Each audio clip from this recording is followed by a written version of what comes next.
எல்லோருக்கும் வணக்கம். Welcome back to our channel. இந்த வீடியோ ஒரு ஈவினிங் ரொட்டீன் வீடியோ தான். வாங்க வீடியோக்குள்ளே போகலாம். என்னோடய ஒர்க் 3:30க்கு எனக்கு கம்ப்ளீட் ஆகிடும். என்னோடய பொண்ணை நான் 3:45க்கு பிக்கப் பண்ணணும். கரெக்டாக இருக்கும் என்னோடய ஒர்க் முடிச்சுட்டு நான் போய் பிக்கப் பண்ணுறதுக்கு. ஆல்மோஸ்ட் 4க்குலாம் நாங்கள் வீட்டுக்கு வந்துடுவோம். 4 o'clockலேருந்து ஈவினிங் ரொட்டீன் ஸ்டார்ட் ஆகிடும். ஸோ அன்றைக்கி என்னோடய பொண்ணு ஸ்நாக்குக்கு நான் லெமன் ஜூஸ் தான் ரெடி பண்ணியிருந்தேன். கூட கொஞ்சம் ஸ்நாக்ஸு, கடையில் வாங்கியிருந்த சீடையும் இந்த பர்ஃபியும் தான் அவங்களுக்கு நான் கொடுக்க போகிறேன். அவங்க ஸ்கூல் விட்டு வந்தது கொஞ்சம் ரெஃப்ரெஷ் ஆகிட்டு இந்த ஸ்நாக்ஸை சாப்பிட்டுட்டே டிவி பார்ப்பாங்க. ஒரு 1/2 hour to 45 minutes screen time நான் அலோவ் பண்ணுவேன்.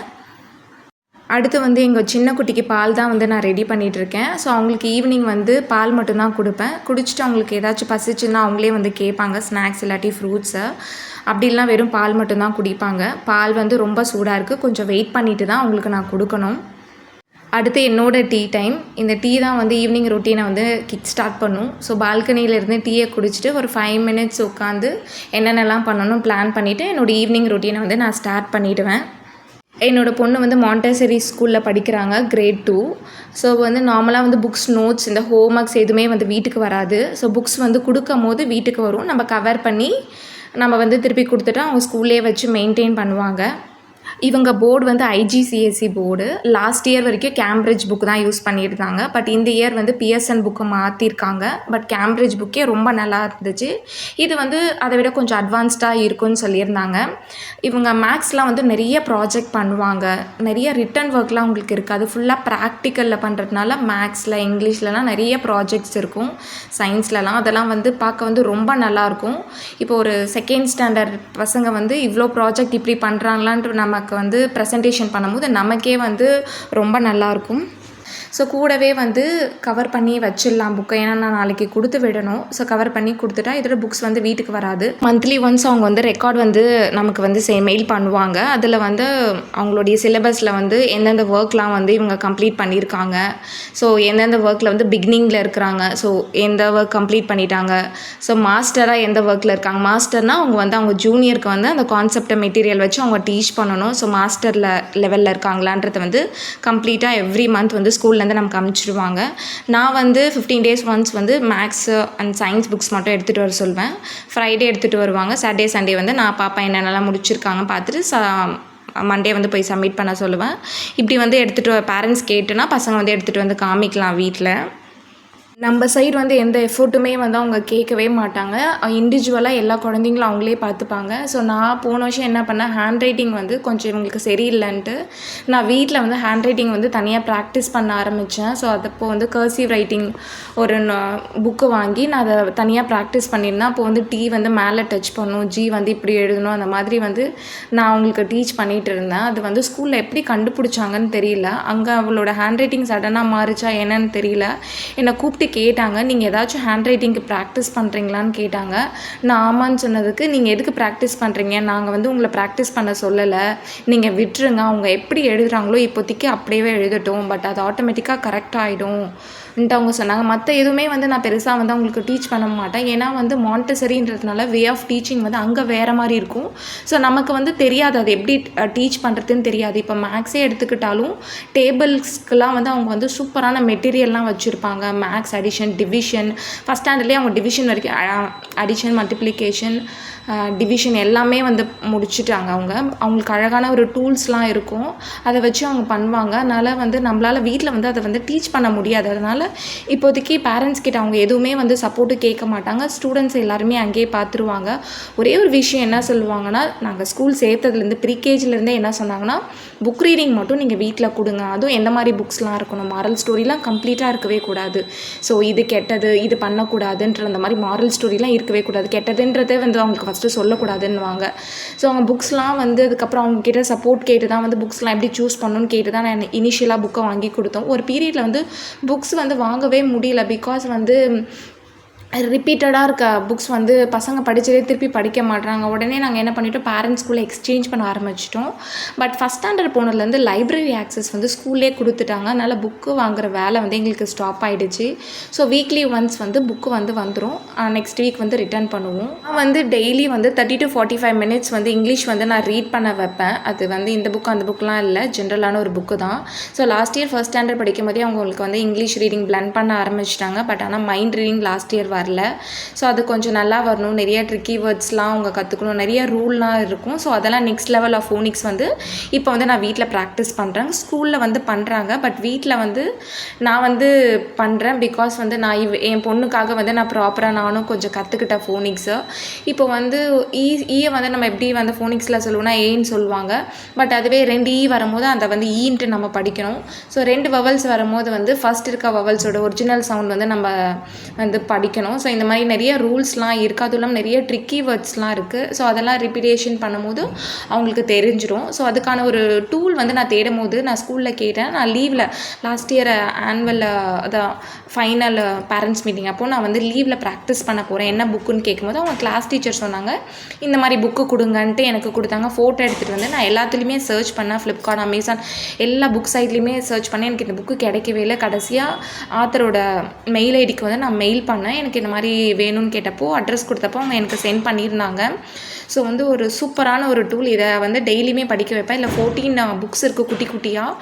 ஒவ்வொரு புக்குமே வந்து ஒவ்வொரு ரூலில் இருக்கும். அந்த ரூல்லே வந்து உள்ள ஸ்டோரிஸ் எல்லாமே இருக்கும். ஸோ அது கம்ப்ளீட்டாக அந்த ரூலில் என்னென்ன வேர்ட்ஸ் இருக்கோ எல்லாமே கவர் ஆகும். அதுக்கப்புறம் எண்டில் வந்து நிறைய ட்ரிக்கி வேர்ட்ஸ் கொடுத்துருப்பாங்க. அந்த புக்ஸில் இந்த ட்ரிக்கி வேர்ட்ஸ் அதை வந்து ப்ராக்டிஸ் பண்ணும் போது வந்து அவங்களுக்கு ரிப்பீட்டடாக ப்ராக்டிஸ் பண்ணும்போது இந்த ரூல்லாம் வந்து மைண்டில் வந்து நல்லா பதிஞ்சிடும். ஸோ லாஸ்ட் இயர் ரீடிங் வந்துடுச்சு. ஸோ இந்த வருஷம் எனக்கு என்னென்னா மைண்ட் ரீடிங் ஃப்ளூயண்ட்டாக ரீட் பண்ணணும். ப்ளஸ் இல்லாமல் அடுத்த லெவல் ஆஃப் ஃபோனிக்ஸ் எடுத்துகிட்டு போகணுன்றதுக்காக நான் வந்து ஒரு 30 to 45 மினிட்ஸ் வந்து என்னோடய டைம் வந்து என்ன வேலையாக இருந்தாலும் இதுக்காக நான் ஸ்பெண்ட் பண்ணிட்டோம். மற்றபடி எதுவுமே நான் படிக்க வைக்க மாட்டேன். இது மட்டும்தான் படிக்க வைப்போம். இதுவும் இல்லாமல் எவ்ரி வீக்கெண்ட் அவங்கள லைப்ரரி கூட்டிகிட்டு போவோம். இங்கே ஸ்பைடர் லைப்ரரின்னு ஒரு லைப்ரரி இருக்குது. அது வந்து கிட்ஸ்க்கான லைப்ரரி. ஸோ அங்கே போனீங்கன்னா கிட்ஸுக்கு தேவையான புக்ஸ் மட்டும்தான் இருக்கும். அது ரொம்ப நல்லாயிருக்கும். அங்கே கூட்டிகிட்டு போயிட்டு ஒரு 2 to 3 hours இருப்பாங்க.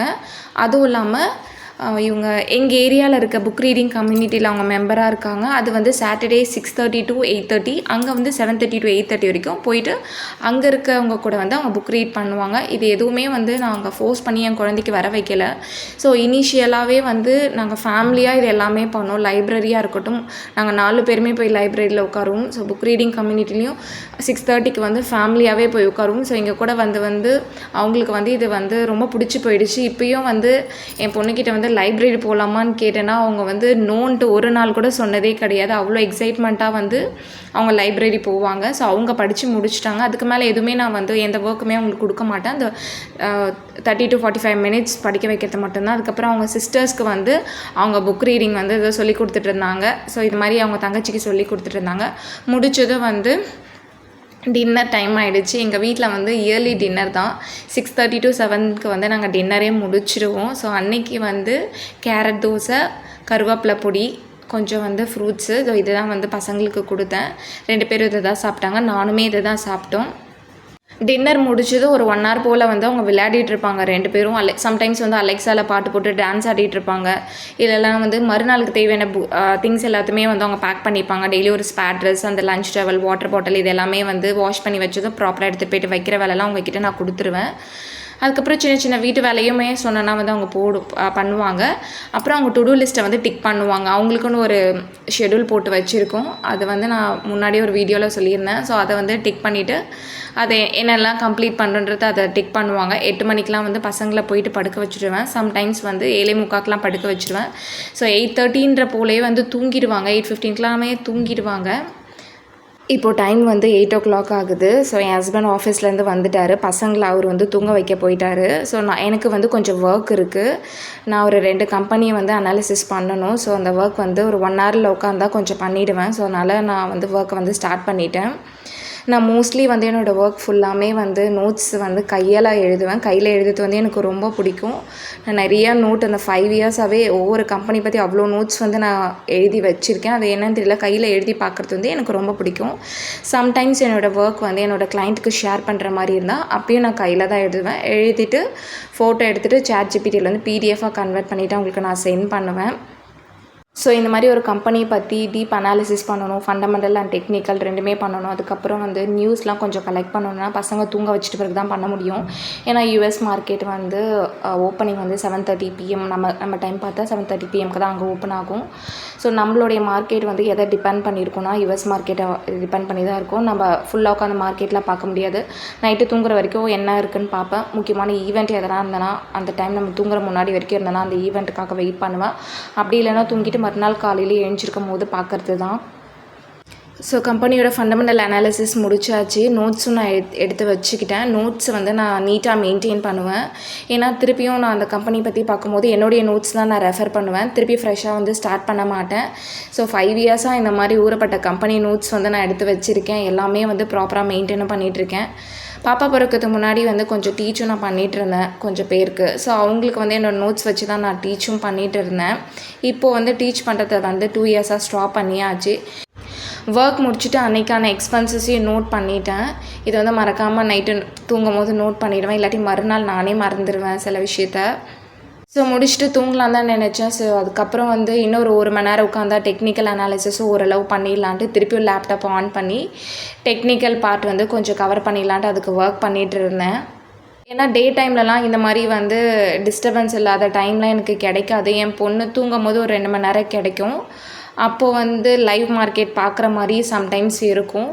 ஏன்னா நான் லேப்டாப் ஓப்பன் பண்ணால் அவங்க என்ன பண்ணுவாங்க, வந்து லேப்டாப்பை க்ளோஸ் பண்ணுறது, மேலே ஏறி உட்காருது. நான் நோட்ஸ் எடுத்தால் அந்த பென்னு தான் வேணும்னு அழுவாங்க. வேறு பென் கொடுத்தா வாங்க மாட்டாங்க.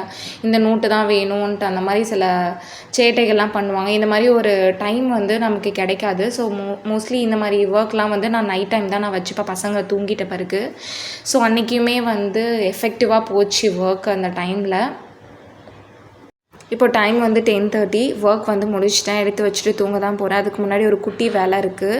இந்த சீட்ஸ் வந்து டெய்லி சாப்பிட்றதுக்கு ஒரு மாதிரியாக இருக்குது. அதனால் இதில் லட்டு தான் பண்ண போகிறேன். இந்த சீடை வந்து ரோஸ்ட் பண்ணிவிட்டு இது கூட டேட் சேர்த்து பொடி பண்ணி அதுக்கப்புறம் நெய்யை வந்து விட்டு இது வந்து லட்டு தான் பிடிக்க போகிறேன். இது ரொம்ப நாள் இந்த லட்டு வச்சுருக்க முடியாது. ஒரு 5 to 6 days மட்டும்தான் ஃப்ரிட்ஜில் வச்சுக்க முடியும். ஸோ அதனால் நான் மட்டும்தான் இந்த லட்டு சாப்பிடுன்றதுனால கொஞ்சோண்டு மட்டும் பண்ணிவிட்டு, இது சிம்பிள் ஒர்க்கு தான், அதனால் நம்ம தேவும் போது பண்ணிக்கலாம். ஒர்க்லாம் முடிச்சுட்டு கிச்சனையும் க்ளீன் பண்ணியாச்சு. இந்த வீடியோ உங்களுக்கு பிடிச்சிருந்தா லைக் பண்ணுங்கள், சப்ஸ்கிரைப் பண்ணுங்கள், சப்போர்ட் பண்ணுங்கள். தேங்க்யூ.